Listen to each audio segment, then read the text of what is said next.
second quarter in particular for Joel, just how encouraging was that to just see him look like himself really again? Yeah, certainly big turnaround from the first quarter, right? You're in that stage of kind of, what's going to go on here tonight, and then all of a sudden certainly caught fire there with a little bit of variety. I know it kind of seemed like a lot of foul line jumpers, which it was, but he snuck in a roll or two. We snuck in a couple post-ups or two. No three balls tonight, but a little variety there. But, yeah, certainly I think gave us a lot of confidence, but obviously we guarded really well. This team's been averaging 127 a game over their last 5, I think. We rebounded extremely well tonight, both ends. You talked about the defense and the menu expanding on that. Just what do you feel like has most clicked into place, like to allow you to do that and to continue to run your own? Yeah, I mean, so we played 2 different man-to-man defenses tonight, and we played 2 different zones tonight. So that's the first thing. We got a little bit of a menu, which we've been using lately. And then in the man-to-man stuff, they're just doing such a better job of handing off personnel to each other. Like they're communicating really well when we're doing a lot of switching, but when there's a little on big, we somehow find a way to get our big back on the big and our little back on a somewhat, better matchup. And then the adjustments, there's a ton of adjustments that go with that, and we don't have a ton of them down, but we got a good handful of them down. Yeah. Kelly had that stretch in the third quarter with 3 offensive rebounds that I think all led to open 3-point shots, and 2 of them went in. Awesome. 3 steals, had that sequence with the 3, and then draws the offensive foul. I guess, does this feel like sort of the optimal version of Kelly within this team, is something like what he did today? He did a great role there, right? Like he got on the glass, he guarded all night long, he played really tough, and then it's not that easy to kind of only take a 3 every 18 minutes or something, like, you know what I mean? Like, and he stuck a couple of them. So yeah, I mean, he was fighting like heck for rebounds. He was fighting like heck on the defensive end, loose balls, all that stuff. Really, really great role playing job there for him. Right, 12 points in a great game. Not a lot of Yabu in the second half. Yep. I don't think any Drummond. A lot of Jared. Was that just about sort of countering the pace that Chicago was playing at, starting 4 guards and going really small? Yeah, I just, at most of it,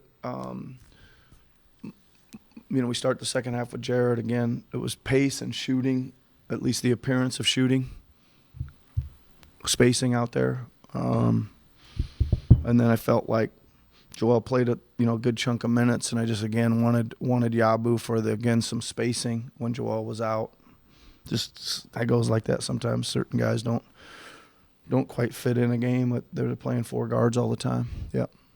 The fact that you guys have 4 days off now, did that contribute to you feeling comfortable having Joel go 30-33? Gonna have to see how he comes out of it, obviously, but yeah, that was factored in. Yep.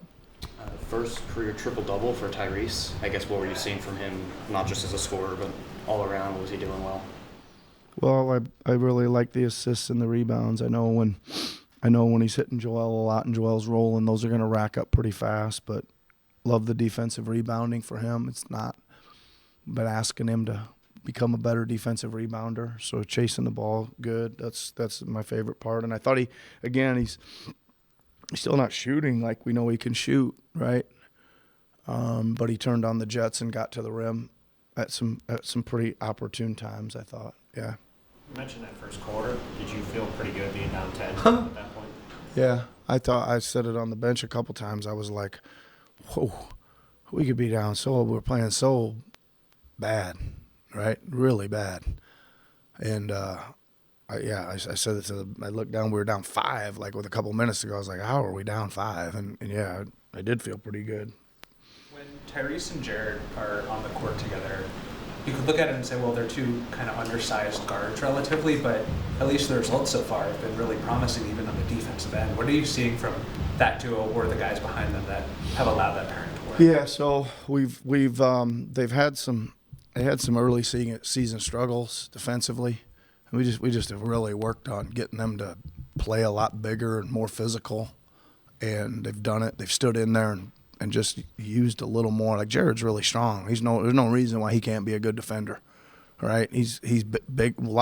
Can play a lot bigger than his size. Just wasn't, but he is now a little bit. And we're doing a good job of, again, like I mentioned before, we're doing a good job of getting them back to matchups after something happens where they're not just totally mismatched. Right? So we're doing a pretty good job of that. Yeah. How do you plan to? This is not such a weird stretch in the schedule where there's like 2 games in 10 days or whatever it is. How do you sort of plan to try to optimize and maximize the extra practice time? Yeah, we have tomorrow off, and training camp starts on Tuesday. Yeah, that's what I told them. we're gonna practice, man, and work on a bunch of stuff we need to get better at. All week. Joel's minutes in the fourth, was that sort of within the bounds of the? It was pretty close. It was pretty close. Yeah, he was feeling really good. He wanted to play. He's feeling good. Yep. You talked about with Drummond and Yabu, just the idea that sometimes there's a game that's not for a certain guy, it's just a matchup that doesn't work. I guess how have you learned to communicate that to players when, they're going to want to play big minutes every night, of course. But yeah, I mean, I think that's kind of always constant communication. I think that there's nights, even with Caleb, KJ, some of those guys, it's just not going to roll. Some nights it's not going to roll their way. Right, so I think it's a kind of a general conversation we have a lot, and the one thing I do believe in, if it is rolling your way, like KJ Martin the other night, you're gonna play the whole time, right? So I think they all know that kind of give and take a little bit, where there's going to be some short stint nights, but there's also going to be some long ones, kind of even out the minutes. Yeah.